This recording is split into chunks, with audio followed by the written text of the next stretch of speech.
All right, you can begin. Good afternoon, everyone. My name is Darren Singh, and my colleagues are Alyssa Ramlal and Dominic Paris Smith, and today we'll be presenting on being in communities. So, a brief chapter overview. We will be exploring the importance of communities, exploring the elements that allow communities to be effective, exploring a common center, exploring the roles of an active member of communities of practice, exploring the stages of development of communities, and exploring college communities, sorry. So, what is a community? A community is a group of people with diverse characteristics who are linked by social ties, share common perspectives, and engage in a joint action in geographical locations or settings. It is also known as any group of people who come together for a purpose. These are typically found in our neighborhood, office, or class. Perfect communities do not exist in reality. We all live, work, and learn in imperfect communities, which, if they are striving to be better, become supportive environments for individual and group growth. The importance of community. It is important for every person to have a sense of community. Being a part of a community can make us feel as though we are a part of something greater than ourselves. The community that you belong to helps you develop your sense of identity and discover who you are and how you see yourself.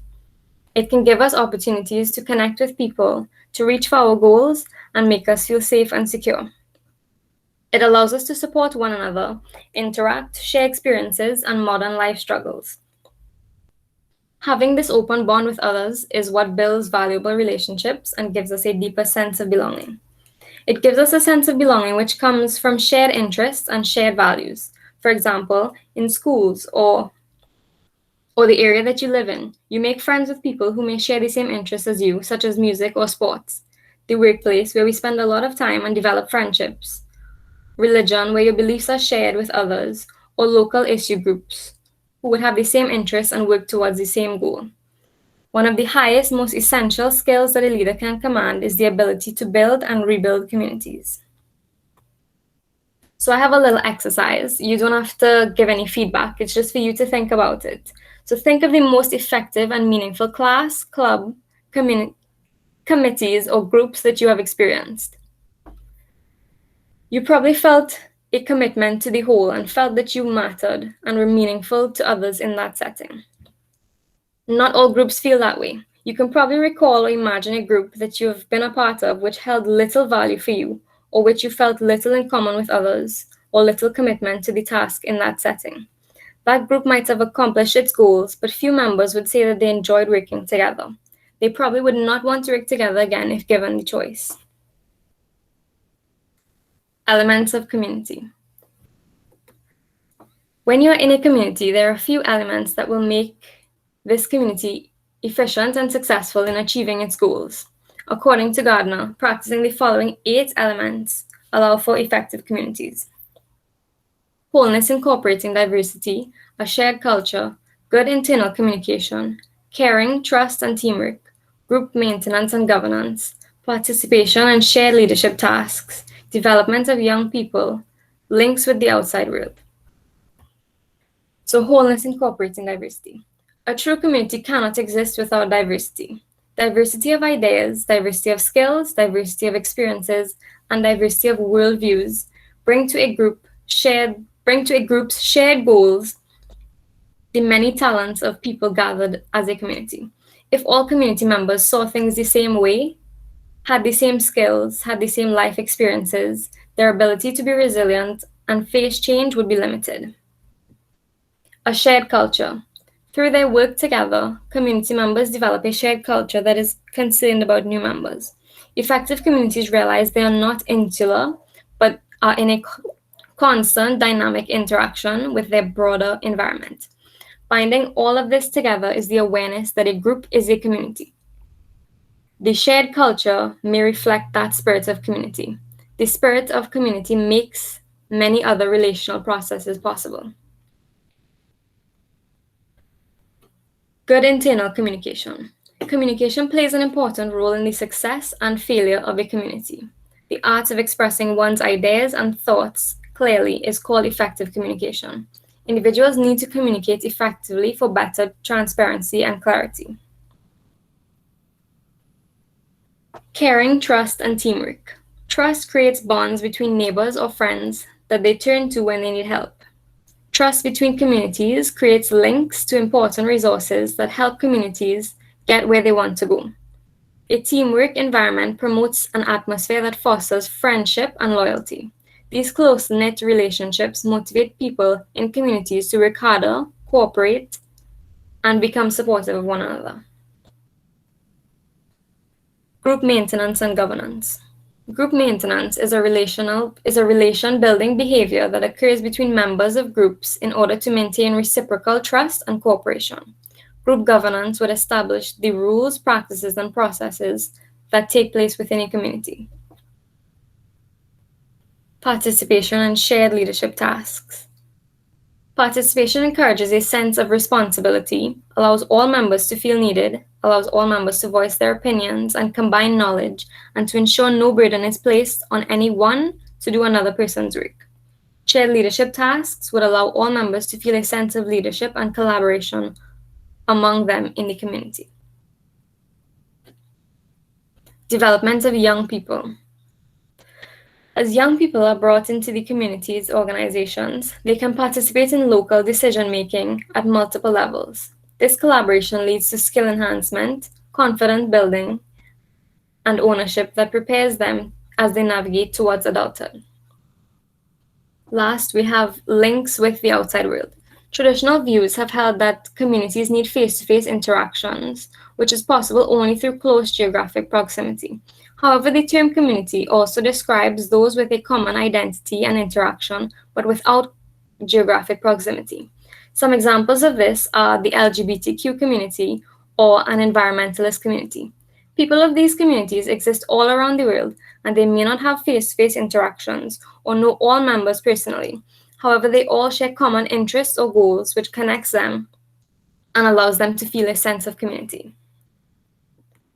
Now we move on to online communities. Electronic networks have provided a creative way for communities of common interest to interact.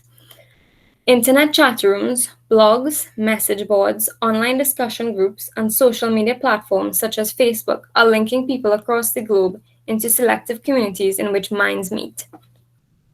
There are those who express concerns that electronic communication, such as emails, text messages, and chat rooms, diminishes community. Indeed, it is possible to become isolated from face-to-face communication when using the computer for most of your interactions. However, the effective and responsible use of electronic communications can facilitate community. Cyber communities have provided support connections for many different communities, for example, the LGBTQ community and also people with disabilities. Although many remain cautious of internet relationships, studies demonstrate that offline and online relationships do not differ and may even be associated with social well-being. Now I'll hand you over to my colleague Alyssa. Hi, good night. Now I will be presenting Common Center. A real community is not a set of individuals who think alike, but persons with different minds and similar nature. As a group of people, we have made a decision around a community center. Roles and importance of community in shared leadership. 1. Previous research has addressed the role of community leadership in grassroots intervention. Grassroots intervention is a diverse set of activity in which network of neighbors, community groups, and activists works with people to generate bottoms-up solutions for sustainable development. 2. Community leadership often utilizes practical knowledge such as the ability to network, seek resources, and spot local talent for project benefits. 3. Intermediaries could work closely with community leaders and utilize their position as middle actors. 4. Community leaders can aid process of voicing expectation, learning, and networking in natural buildings. National inventorial leadership synopsis.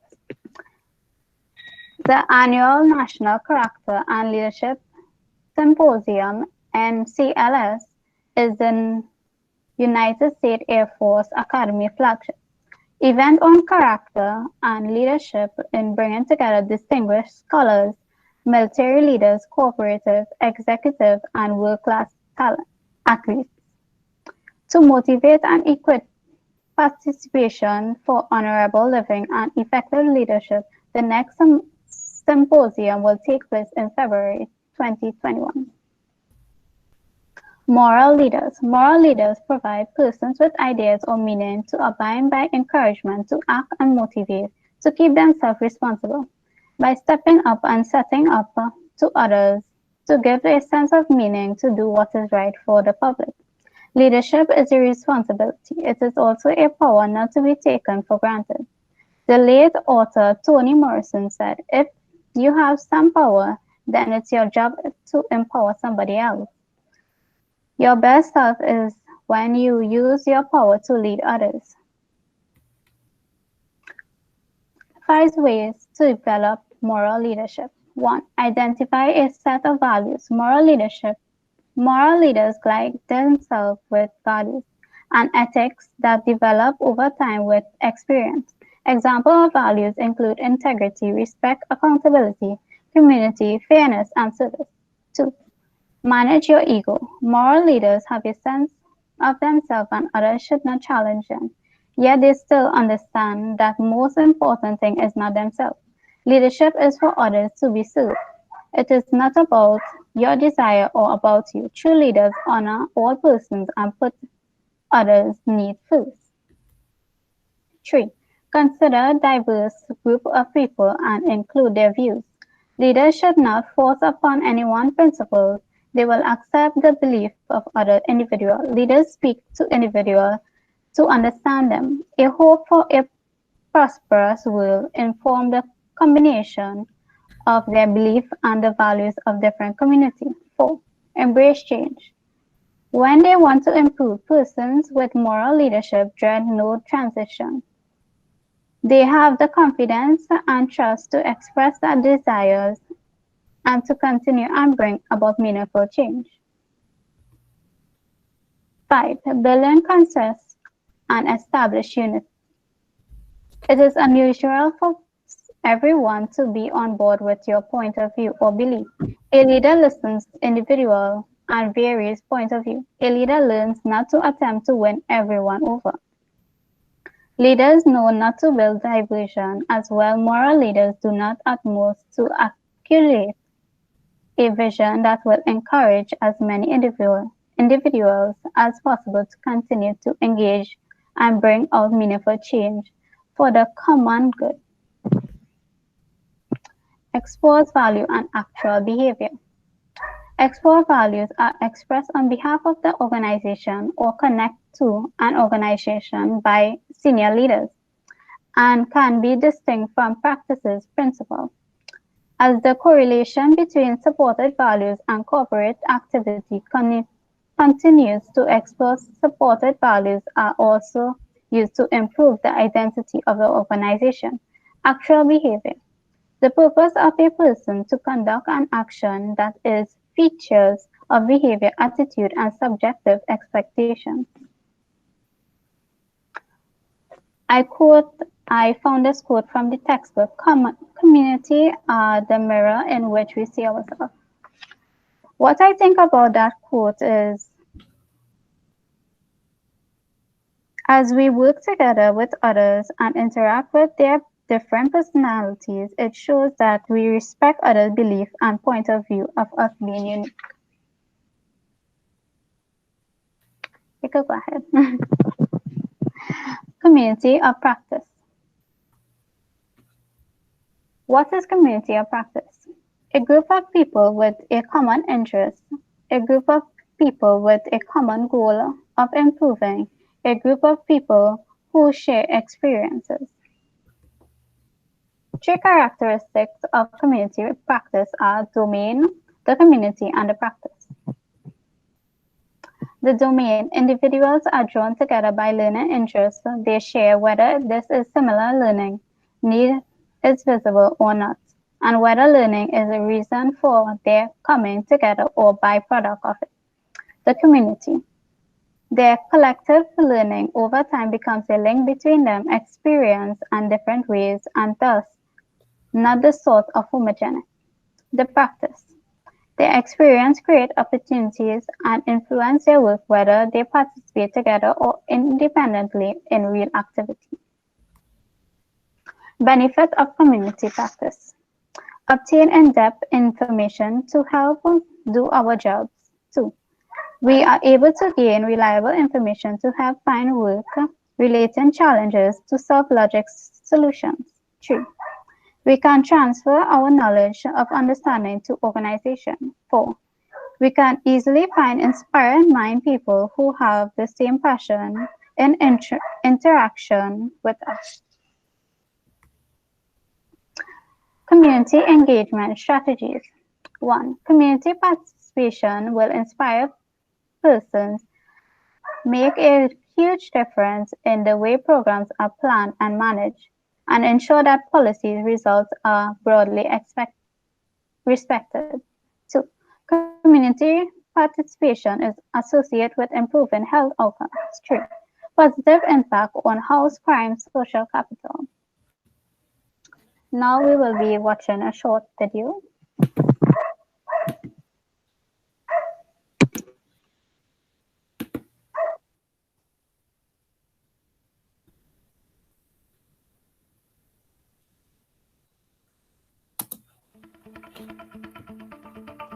When we start working in some organization and applying a new position, we often facing many new problems. We want to find a solution, but we do not know the person who can be asked or discussed with. These problems can be solved with community of practice. According to Etienne Wenger, one of the experts in COP, COP are groups of people who share a concern or a passion for something they do, and learn how to do it better as they interact regularly. There are four main benefits forming COP. First, making relation and improving teamwork with coworkers. Second, accelerating the learning process and increasing knowledge. Third, increasing performance. Fourth, creating innovation. There are several factors that make COP always have benefits. First, create COP in the right unit. Second, bring the right subject matter expert in the COP session. Third, topics that will be discussed must be relevant. Fourth, documenting the COP result.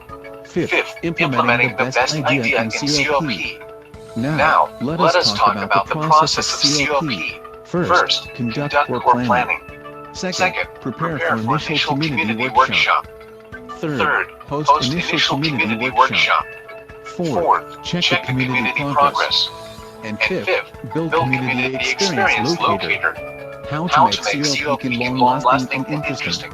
So, did anyone have an opinion about what makes COP long-lasting and interesting? COP must be informal, so we can feel more relaxed and comfortable when we doing it. Okay, so the first opinion is informal. Anyone want to add another opinion? COP have to be fun, so everyone will not miss the COP session. Alright, the second one is fun. Any other opinion? COP must have value, so everyone who comes will get benefits from COP. Alright, so the third is value. Thank you everyone for participating in this discussion.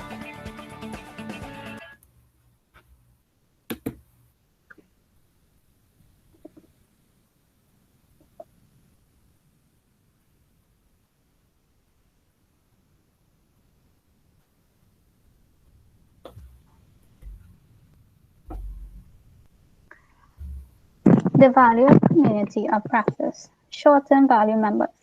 Help with challenges, access to expert, confidence, with have fun with colleagues, meaningful work.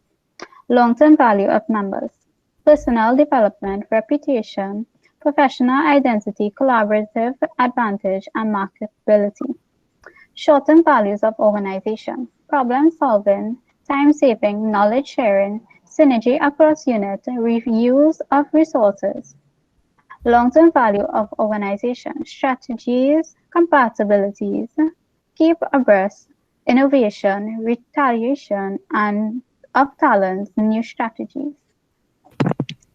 Now I'll be handing over my colleague, Dominic. Hi everyone, I'll be speaking about the development of communities. Firstly, I'll start by talking about the stages of developing true authentic communities. There are four stages of developing true authentic communities. These stages were developed by Scott Peck, an American psychologist and author. The first stage is pseudo community, the second stage is chaos, the third is emptiness, and the fourth is true community. Pseudo community. This essential dynamic of pseudo community is conflict avoidance. Members are nice to one another and avoid all conflict. People wanting to be liked by members withhold some of the truth about themselves and their feelings towards others in order to avoid conflict. Individual differences are often unacknowledged. The group may appear to be operating well, but individuality, intimacy, and honesty are crushed. Generalizations and platitudes are characteristics of this stage. Chaos. Once individual differences arise, the group almost immediately moves into chaos. The chaos centers around well-intentioned but misguided attempts to heal and convert. Individual differences come out in the open and the group attempts to obliterate them. It is a stage of fighting and struggle. It is no fun. It is common for members to attack not only each other but also their leader, and common for one or more members invariably proposing an escape into the organization to attempt to replace the designated leader. However, as long as the goal is true community, organizations' attempt solution to chaos is unworkable. Emptiness. The way through chaos to true community is through emptiness. It is the most difficult and crucial stage of community development. It means members emptying themselves of barriers to communication. The most common barriers are preconceptions, expectations, the need to heal, fix, convert, or solve, and need to control. The stage of emptiness is ushered in as members begin to share their own brokenness and their defeats rather than acting as if they have it all together. True community. True communities are conflict resolve is co- sorry. True community is conflict resolving. True communities emerge as the group chooses to embrace not only the light but life's darkness. True community is both joyful and realistic. The transformation of the group from a collection of individuals into true communities require little deaths in many of the individuals, and that means like individuals leaving the group and then it have also the group that, which means that due to all the problems that are happening, like feel like the group not really working out anymore. So that's why it's group death. And moving on to this emptiness, this sacrifice comes to this emptiness, this sacrifice comes through community. In this final stage, a soft quietness descends. Members begin to speak of their deepest and most vulnerable parts and will simply listen, and the others will simply listen. An extraordinary amount of healing begins to occur. Communities that engage in this developmental process and reach a stage of functioning as a community face difficulty by not realizing that being a community is a process and not an end state. Communities must recognize when they need to attend the cycle of rebuilding a genuine community to keep the community from facing conflict. Now we're moving on to 7 community building principles. It is said that participants who want to participate in working and bettering any community needs to assess the ways in which they can become effective community members. William Goodikins proposed that participants practice 7 community building principles. These are: 1, be committed. Commitment to others is the prerequisite for the community to exist. 2, be mindful. Think about what we do and say. Focus on the process, not the outcome. Be contemplative in examining our own behavior. 3, be unconditionally accepting. Accept others as they are. Do not try to change or control them. Minimize expectations, prejudice, suspicion, and mistrust. 4. Be concerned for both yourself and others. Engage in dialogue whenever possible. Consult others on issues that affect them and be open to their ideas. Fight gracefully. 5. Be understanding. Strive to understand others as completely as possible. 6. Be ethical. Engage in behavior that is not a means to an end, but behavior that is morally right in and of itself. And finally, be peaceful. Do not be violent, breach value promises, or be secretive. Strive for internal harmony and harmony in relations with others. Now I'll be moving on to the last topic, which is college communities. What is a college community? A college community is a microcosm of the society. The entire college campus is a community that includes multiple smaller communities within itself. There are communities that are part of various positions on campus, such as students, faculty, administrators, and staff. Within those groups are smaller community clusters, for example, undergraduate students and graduate students. There are communities by department and by the programs of functional units, such as the business management department, the human resource department, and the marketing department. Each community has unique needs and shares community issues. Also, these communities are bound together by the common goals of being a community of people committed to learning and to advancing their own education and the education of others. Now I'll give you a quote on college communities that I got in a textbook. Serving as president of the student body and president of the disabled student organization, I have had the opportunity to see both sides. Administration is concerned with cost effectiveness, being politically correct, community support, and a positive representation of the college at a community level. The student is concerned with pursuing and fulfilling the needs of fellow students, environment, community, and dealing with issues. Working together allows results that benefit both sides. And it came from Donem Roberts, was a returning adult learner at Gulf Coast Community College, majoring in social work. And then now that brings us to the end of our presentation. Do you all have any questions?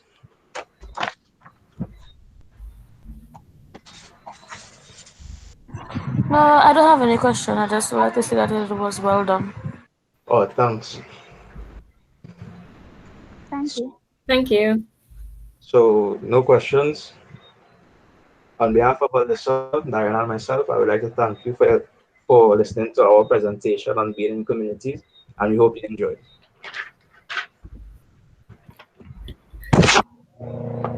And well, these are the references we used.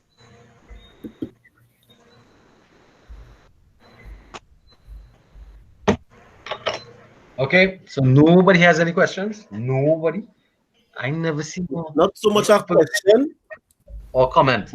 Yeah, more comments. There was some you all touched on something along the lines of online communities, right? And I mean that sort of resonated with me when you spoke about different chat groups and whatnot, because I mean I play my video games every now and then on PlayStation Network. But as a child growing up, I remember on Fridays, especially searching through the couch between the couches under the floor for coins to go to the arcade to play video games. And you know, I forged a lot of friendships in these arcades. So you got that personal relationship where you're playing the games with guys and you would see the despair on the face when you hit them at 10 combo in Street Fighter or something. And now that's gone because everything is online now. And I guess even now, so I have a son, he's 19 months. And I have to come to terms with the reality that he will be growing up in a world that's totally different from mine, because a lot of what he'll be doing is online. He'll be existing in this virtual world, you know. So it's just something that I had a certain appreciation for when you all mentioned it. And one other thing where you made a quote, someone made a quote that really resonated with me, where you use your power to empower others. I thought that hit me different, you know. So that's all from me. All right, thanks. Anybody else? Does anybody else participate in online activities? Just to take Ken Roy's point going forward. Like video games? Oh, it could be video games. It could be Like if you're on Facebook, if you're in a how many of you all are members of the colleges? The students have a Costard Facebook page. You all, how many of you all subscribe to that? No, I have not. I have not done that. Not Actually, it's quite a good place for you all because people don't just put up what they don't like. They also ask for advice from other students. You all should Yeah. think about it, joining the Facebook if you are on Facebook. I know a lot of people I don't mean, it's like a good place to be. I think it's a good place to be because you get to keep updated with what's happening, and you also get individuals' accounts of their experiences at Custard. So it kind of serves a bit of educational purposes as well in terms of learning from other people's personal experiences. And when it was mentioned about the online communities, that did come to my mind. Facebook groups, etc., WhatsApp groups, and the various other groups that exist. Because even like for instance on Quora, people form communities there. That's where you go, you ask questions, you also get answers to questions. I'm a part of a few communities there, so yeah. And it feels just as real as as real networks. Depends on the level of interaction that's happening. But I also think, and this is me saying as a communications major, that you do get some form of satisfaction that is akin to real world interactivity. Yeah, because it can be real time. So Exactly. as fast as you put up something, people begin to respond to you. Just the other day, I was looking. Somebody was asking for some assistance with finding a textbook or something like that, and they were able to help each other online. So that's a community, and that's the nature of what we're talking about in that situation. Yes. All right. So if there are no other questions or comments, I'd like to stop off the recording. Yes. All right. Sure, yeah. Okay, guys. Sure. Yeah.